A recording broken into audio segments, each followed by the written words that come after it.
I'm Mark Baer. Welcome to the Joe Cupcake Chronicles. We are in episode 4, part 2, Joe's Checkered Present. Joe liked being bad. In this episode, he's out to dinner. Joe Cupcake's out to dinner. The world is blowing up around him. At this point, the Koreans are threatening to blow off a nuclear weapon. The Israeli-Palestinian war is raging once again, and it all seems hopeless. But Joe is out having tapas at a nice restaurant, and the man across from him, just back from China, telling him how China is going to eat our lunch. And then they talk about the world in decline for a little bit more, a familiar conversation, I'm sure, to all of you. And at the end of a pause, the man looks at Joe, and this guy says, no name dropping, and his guru, somebody very high up, and had just told him, the world has never been a more compassionate place. And Joe took some comfort in this. The world has never been a more compassionate place.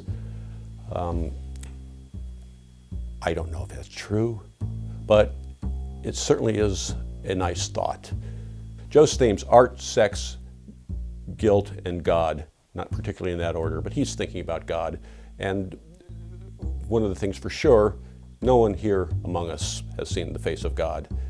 What Joe Cupcake is particularly looking for is God without God. Joe is a man of direct revelation. He wants to experience whatever this God thing is firsthand. No text, no ritual, just pure on. Which means that he can be rather blasphemous. And what he's seeing on his TV screen is the world blowing up. He's seeing people being stoned to death for violating blasphemy laws. And Joe feels that one should be forced to blaspheme every day just to let God know what he thinks. And perhaps not a bad idea. Meanwhile, Joe's life is kind of falling apart, and but he's not too worried.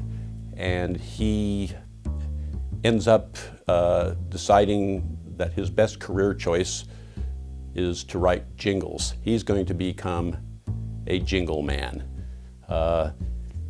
And he has to see the thing behind the thing, and he rejoices in advertising because, as one of my friend's fathers told me, who worked PR for Ferdinand Marcos at the Philippines, nothing a good PR firm can't fix. So Joe Cupcake, the new PR man. Things are getting rough at the corporate office. Absurdity Inc. has been swallowed up by normalcy, and now he's working for the new normal. And soon, the new normal is swallowed up by WorldCorp. We are the world, and you are not. All sales are final. Woe to those who don't co. It's not easy at WorldCorp.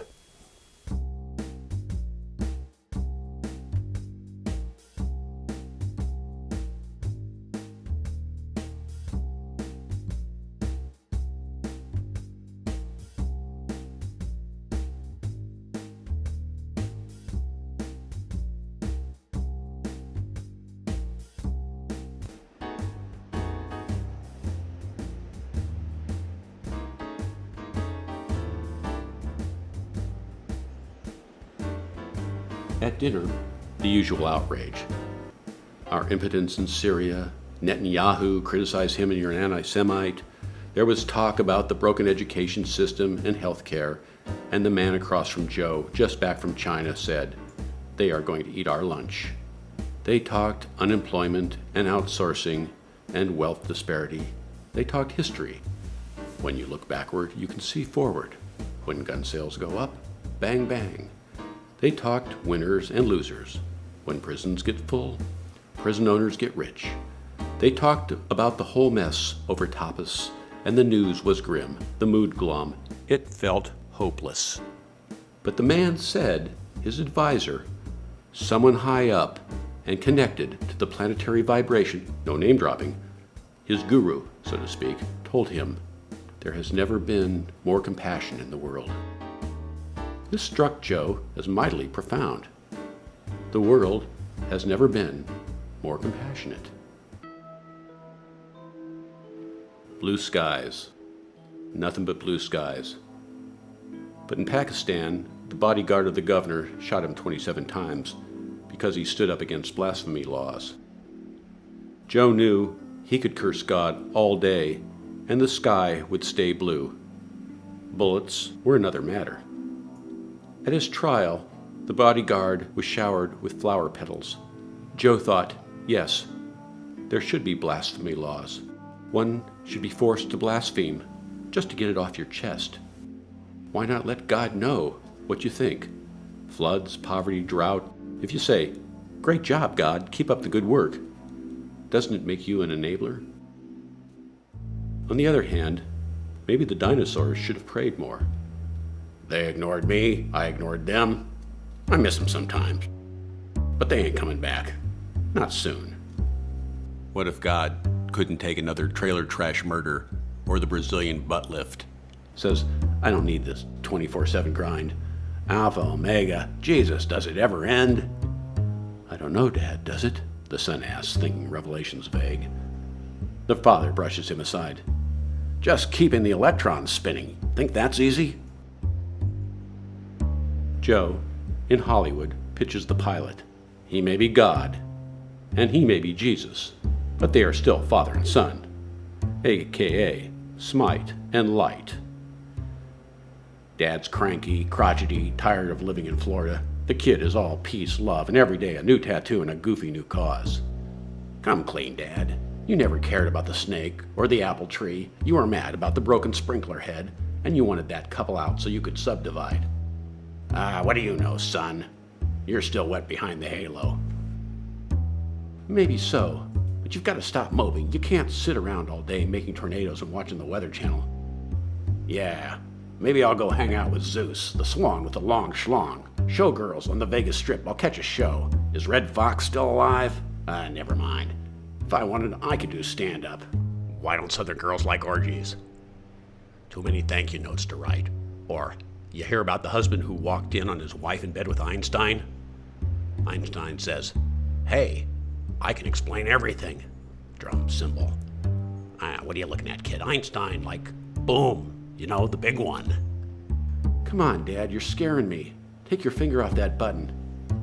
Armageddon, the dead rise, and it's showtime for you, kid. The chosen people will kneel. I'll kneel too. Great, Pops, but I'm circumcised. What do I do? Convert to me? Hallelujah, I hear it now. Not with a bang, not with a whimper, but with a achoo. A sneeze, Dad? That's how the world ends? You blow snot? Ha, I'm a rascally rascal, aren't I? Dad, it's dark, are we? And cut to commercial. Chef Michael, preparing fabulous treats for his pampered pooch. Joe's mouth watered. His dog deserved nothing less than these tasty tidbits. Lo and behold, that night Joe's wife showed up with a bag, filet mignon flavored. Called it Kismet. Only one problem. The dog sniffed, took a second sniff, and ambled away, no sale. Joe Googled Chef Michael and found scathing reviews, such as, Chef Michael's dry dog food receives the advisor's lowest rating of 1 star. Mr. and Mrs. America and their mutt hoodwinked. But caveat emptor, no law broken, and every chump should know the package is the product. Caveat emptor, buyer beware. That bright shiny object might be a fish hook. Beware those selling salvation. Beware those hawking a master plan. beware those claiming the way. My God rocks harder than your God. Mine is 3 gods in one. Joe was waiting for some lightness of being, some uplift, a melting into the God beyond God.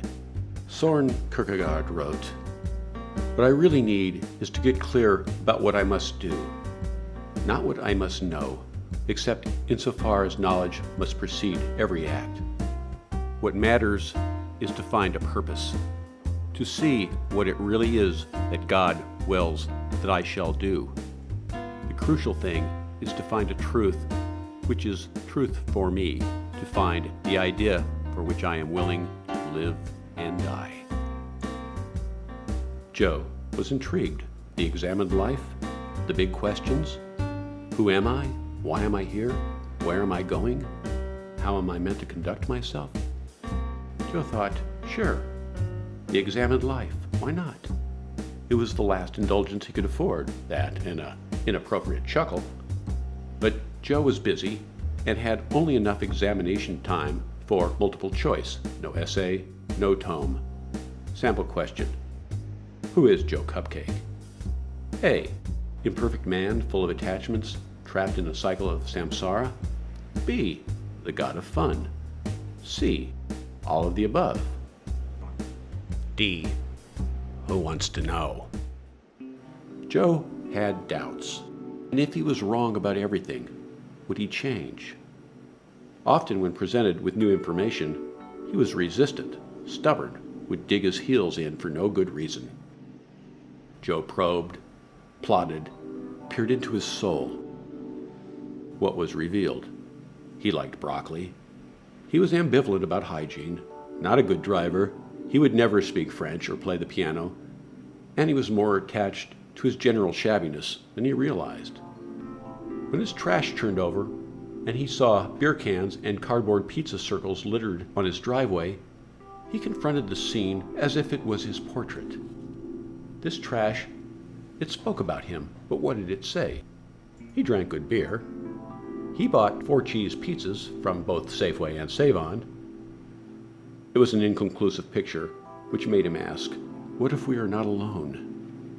He was not referring to life on Mars, but to his fellow Joes. Would being inside their skin be much different than being inside of his own? Are we all phonies, frauds, and fakes? Don't panic, he told himself. Breathe in, breathe out. The world has never been a more compassionate place. At the office, worries about job loss superseded unhappiness concerning intimidation by surveillance. Workers accepted being watched, their mail examined, their computers invaded, their telephones bugged. It was a new, no-nonsense world. Loose lips sink ships. Joko was not jolly, but they had a good reserve of cash, and no one minded that the cost of the extra security cameras came out of their pay packets. And if anyone had private doubts, they weren't vocalized. However, for Joe, it had been a decent year, all things considered, meaning they hadn't made him redundant. The road was full of potholes the country bumped along. Even Dirty Toad and Maggot Corp had a super PAC. Vote against their interest? Whack. Oil was spilling again, this time off the coast of Nigeria, too far away for anyone to care, too expensive to send a news crew. But the Minister of Propaganda had his work cut out for him, which would all be dumped onto Joe's desk. The ads were all, "We are you," with pictures of seashells by the seashore. But dead fish were washing up. The minister would say, "Don't be a sap, Joe. They can't prove it in court, not against our lawyers." Joe would say something innocuous like, "A calm sea does not mean the sea is resting calmly." Blessed are the meek. Be nice to them. They will inherit. Blessed are the assholes, the dickheads, the entitled twats. They are us. Blessed is Kierkegaard, whose idea of a cosmic side-splitter was the churchgoer who steps into the street, smug in his piety, then A gust of wind and a clay shingle from the roof above blows down and cracks his skull. Grace, O God, go we. Joe knew there were no sure things in life. Still, he thought he had a sure winner, the antidote for boredom caused by slow play on crowded golf courses. But he had his equilibrium rocked when Happy Cart was about to be unveiled in Japan. Picture a golf cart and your windscreen is a teleprompter, and you sing along while pretty girls say you sing a beer. Golf and karaoke, baby, goes together like love and sushi. The Japanese loved it, but on the eve of the launch, the earth shook and the waves crashed in. Bummer for the Japanese, bummer for Joe. While others offered aid and money and expertise and goodwill and a helping hand, the company wiped their hands. He was told to move on, don't cry over spilt uranium. Now he was being lectured. The minister of sinister, the chief propaganda officer, the top brass, the big cheese, geez, and a new layer of uber elite he didn't recognize. Where was his next idea? What were they paying him for? Joe looked around the table. Everybody was an entrepreneur. Everybody had $1 billion scheme, and Joe, for his part, was daydreaming about mixing stripes with plaids. It was everyone's fantasy, wasn't it? Apparently not, so he cocked his head as if to imply he was a big listener and said, I get it. I've got it. I'm on it. And luckily for Joe, that new idea came soon enough. It had been a time of mergers and acquisitions. Absurdity Inc., that proud, pompous bastion of incoherency, that greedy golden turkey stuffed with gobbledygook, had been gobbled up. The new owners wanted a new name, and just as Philip Morris had become the Altria Group, and Blackwater had become Z, and now Academy, absurdity became insanity, became ridiculous, became inanity, then dissonance, then cacophony, then incongruity, which begat discordancy, which begat deviation, which was then sliced and diced and bled and plundered and rejiggered and chopped and parted out and dispersed and at long last unveiled as normality. Or, as those lucky enough to survive the upheaval called it, the new normal. Joe had done it. He'd written the new name and roughed out the logo on the back of a napkin. It took him all of 17 seconds. Still, it took another 40 branding experts and $5 million to bring Joe's vision to fruition. They turned the N sideways. Says it all, no? Worth every penny. But before normality became reality, another boardroom rumble, and JoCo became WOCO. World Corp. We are the world, and you are not. All sales are final. The new corporate culture was Darwinian by design, with less laughter and fewer pockets of eccentricity. Joe's strategy for survival: head down, butt covered, and he intended to limit his speech to 500 words a day. He'd need a gizmo, maybe an app on his iPhone that would keep track. Sorry, we'll have to cut this short.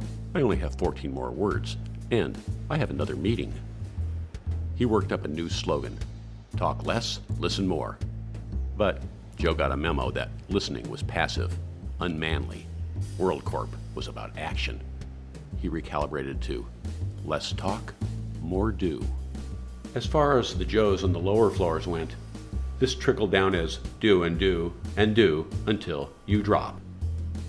There were explosions, blow-ups, meltdowns, parts flying off, gears jamming, workers needed to be oiled, greased, lubricated for maximum efficiency, and the intimidation factor was high.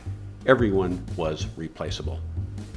Their equally paranoid superiors were trained in Lean and Sigma 6. There were green belts and black belts. Policies were debated, modified, There was a high body count, but productivity was up. Best practices were put in place, and lean, mean became the method of the day. The message was clear. We care, but not about you.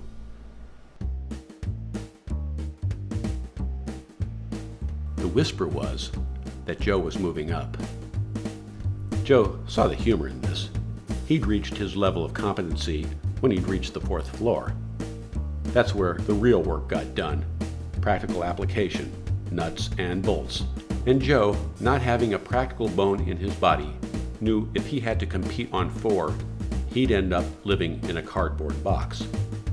He rightly suspected early on that work got easier as you went up because he saw what trickled down, and luckily he impressed an executive on the elevator one dreary morning when, after a series of tight, concise finger snaps and heel clicks, they'd broken into an impromptu duet. When you're a jet all the way, from your first cigarette to your last dying day. Cool boy, stay cool boy. And somehow Joe finagled a desk on the 22nd floor. It's a questionable story, but the bigger question was, how did Joe keep rising, and what did Joe do to earn his eventual upgrade to the 88th? Did he save the company money on energy-efficient light bulbs? Design a money-making algorithm based on emotion and connected to social media?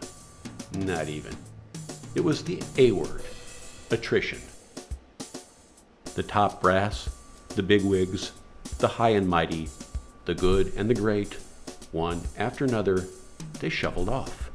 Some on stretchers, some in cuffs, some floated away on golden parachutes, some just never showed up again and didn't even leave a note. Some left a note with no forwarding address. Joe read one of those notes. Turn and run. Keep running. Don't look back. Pancake, sponge cake, rice cake, cornflake, Jake break, gone, gone, and gone.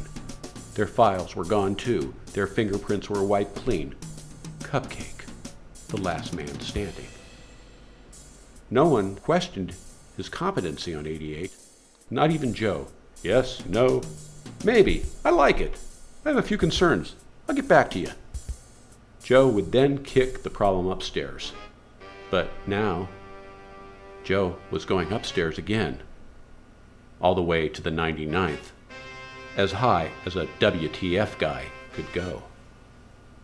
Joe set his jaw. He could do it. The old bigwigs never depended on wisdom or intellect to make their decisions. Inner compass? Not a chance. A finger to the wind, the hoofbeat sound of the herd. Joe could certainly equivocate as well as them. A Ouija board? A magic ball? Joe was golden. Genesis 28:12. And he dreamed, and behold, a ladder set up on the earth, and the top of it reached to heaven.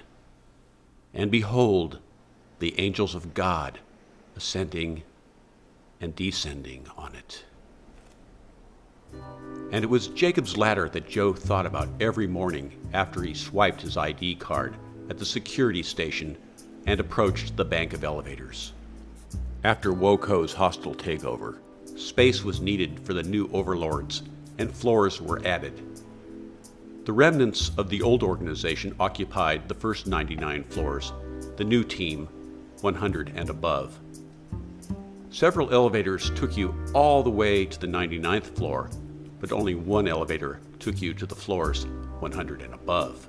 Between the 99th and 100th floor, there was a stairwell.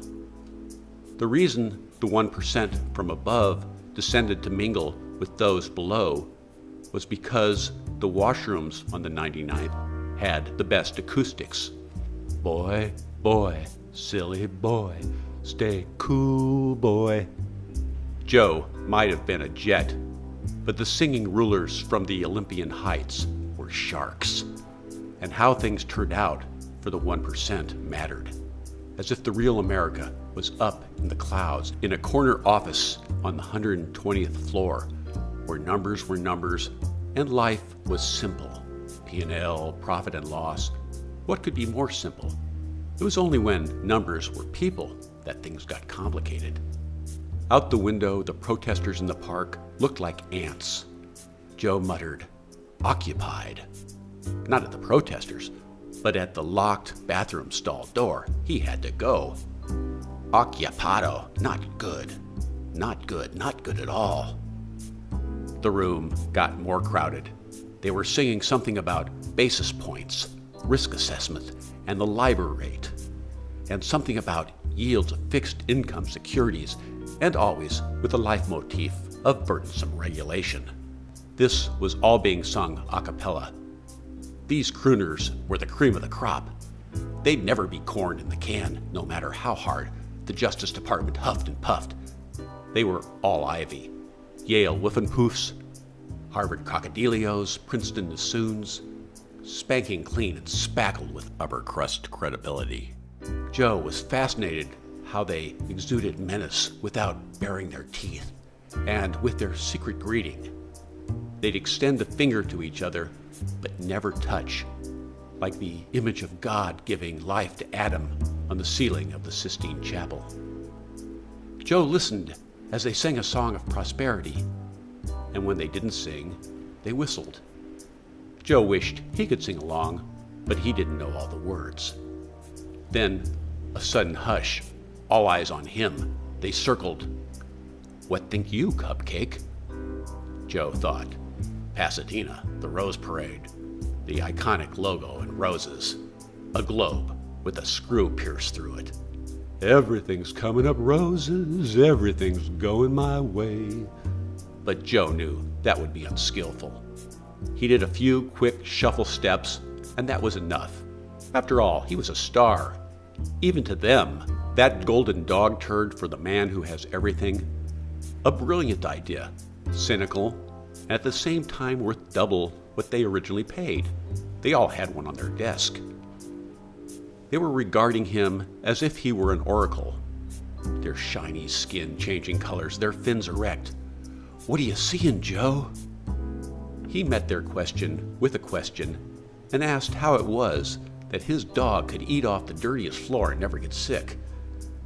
Not like him, that time he picked up a grape off the floor at the airport. Ugh, and he felt like that now. A stall door opened, a man came out, Joe dashed in, and his question lingered like a Zen koan. Then Joe asked another question. "What is the color of the wind?"